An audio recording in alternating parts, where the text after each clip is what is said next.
अस्सलाम वालेकुम दोस्तों, मैं काजी इजाज़ तलहा सीडलिंग हब से आपसे मुखातब हूँ। ये पौधा पोलोनिया का शांतुंग वैरायटी है हमारे पास। ये पिछले साल हमने सावन शुरू होने से पहले तकरीबन मई में जड़ से तैयार शुदा पौधा था 1 फुट का, तो इसे ज़मीन में लगाया था। ये तकरीबन कोई 10-12 फुट का हो चुका था दिसंबर में।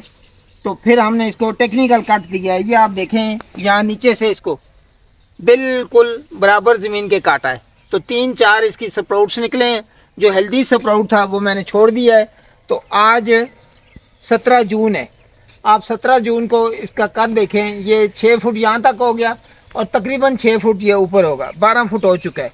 अभी सावन का महीना आना है, सावन में इसकी तेज़ी से ग्रोथ होगी, तो उम्मीद है ये 25 से 30 फुट इसका कद हो जाएगा।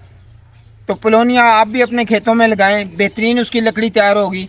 तो अगर आपने इसकी डिटेल देखनी है कि इसकी लकड़ी की क्या खूबियाँ हैं, तो आप मेरी दूसरी वीडियोस अरशद व्लॉग पर भी देखें और तला सीडलिंग्स पे भी मेरी वीडियोस पड़ी हैं। दोनों चैनल्स को आप कंसल्ट करेंगे तो उस पर आपको इंशाल्लाह सारी डिटेल मिलेगी।